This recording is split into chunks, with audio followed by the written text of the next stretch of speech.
ദില്ലിയിലെത്തിയ മുഖ്യമന്ത്രി വി.ഡി. സതീശൻ ഇന്ന് പ്രധാനമന്ത്രിയുമായി കൂടിക്കാഴ്ച നടത്തിയേക്കില്ല. കൂടിക്കാഴ്ചയ്ക്ക് ഇതുവരെ അനുമതി ലഭിച്ചിട്ടില്ല. അതോടൊപ്പം സോണിയാഗാന്ധി, രാഹുൽ ഗാന്ധി, മല്ലികാർജ്ജുൻ ഖർഗെ ഉൾപ്പെടെയുള്ള കോൺഗ്രസ് നേതാക്കളുമായുള്ള കൂടിക്കാഴ്ച ഇന്ന് നടക്കും. കെ.പി.സി.സി പുനഃസംഘടന ഉൾപ്പെടെയുള്ള കാര്യങ്ങൾ കൂടിക്കാഴ്ചയിൽ ചർച്ചയാകും. കെ.പി.സി.സി അധ്യക്ഷ പദവിയിലേക്ക് വി.ഡി. സതീശൻ പേര് നിർദ്ദേശിക്കുമെന്നും സൂചനയുണ്ട്. ആദിൽ പാലോട് വിവരങ്ങൾ നൽകും. Adil, good morning. അപ്പോൾ ഇന്നലെ മുഖ്യമന്ത്രിയായതിനു ശേഷം ആദ്യമായി ദില്ലിയിലേക്ക് എത്തുന്നു. വി.ഡി. സതീശന് ഗംഭീര സ്വീകരണമാണ് ലഭിച്ചത്.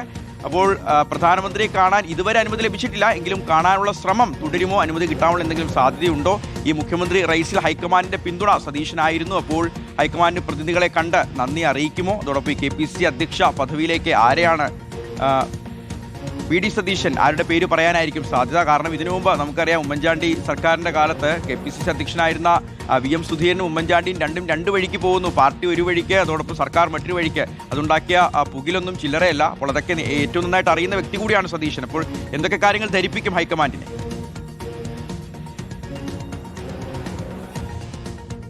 Good morning. മുഖ്യമന്ത്രിയായ ശേഷം വി.ഡി. സതീശൻ ആദ്യമായി ദില്ലിയിലെത്തുകയാണ്. വലിയ സ്വീകരണമാണ് ഇന്നലെ രാത്രി സതീശന് ദില്ലി കേരള ഹൗസിൽ ലഭിച്ചത്. ജൻസി കൂട്ടായ്മ, KMCC, NGO അസോസിയേഷൻ അടക്കമുള്ള സംഘങ്ങളുടെ വളരെ വലിയ ഒരു സ്വീകരണം ഇന്നലെ ദില്ലി കേരള ഹൗസിൽ ഒരുക്കിയിരുന്നു. ഇന്നിപ്പോൾ പ്രധാനമായും 2 കൂടിക്കാഴ്ചകളാണ് സതീശൻ ആലോചിക്കുന്നത്. അതിൽ പ്രധാനപ്പെട്ട ഒന്ന് പ്രധാനമന്ത്രിയുമായുള്ള കൂടിക്കാഴ്ചയാണ്.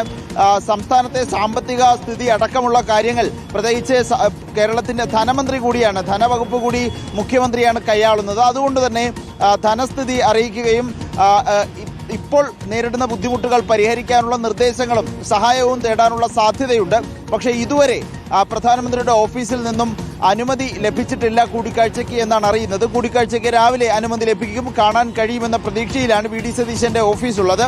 മറ്റൊരു പ്രധാനപ്പെട്ട കൂടിക്കാഴ്ചയാകട്ടെ ജൻപത് 10-ലാണ്. സോണിയാഗാന്ധിയുടെ വസതിയിൽ പ്രിയങ്ക ഗാന്ധി, രാഹുൽ ഗാന്ധി, സോണിയാഗാന്ധി എന്നിവരെ രാവിലെ തന്നെ സതീശൻ കണ്ടേക്കും. പ്രത്യേകിച്ച് പ്രിയങ്ക ഗാന്ധിയുടെയും സോണിയാഗാന്ധിയുടെയും നിലപാടാണ് സതീശനെ മുഖ്യമന്ത്രി പദത്തിലേക്കുള്ള യാത്ര എളുപ്പത്തിലാക്കിയത് എന്ന് നമുക്ക് നേരത്തെ അറിയാവുന്നതാണ്. പ്രിയങ്ക ഗാന്ധി പ്രത്യേകിച്ച് സതീശന് അനുകൂലമായ നിലപാടാണ് സ്വീകരിച്ചിരുന്നത്. അവരോടുള്ള നന്ദി അറിയിക്കുക. ഒപ്പം തന്നെ KPCC അധ്യക്ഷൻ ആരാകണം എന്ന തരത്തിലുള്ള ചർച്ചകൾ ഇതിനോടകം പുരോഗമിച്ചിട്ടുണ്ട്.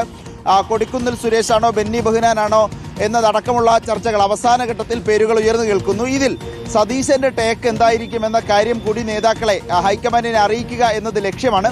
ഏതായാലും നിർണായകമായ കൂടിക്കാഴ്ചകൾ. സതീശൻ ഇപ്പോൾ മുഖ്യമന്ത്രിയായ ശേഷം ആദ്യമായി ദില്ലിയിലെത്തുകയാണ്. ശരി.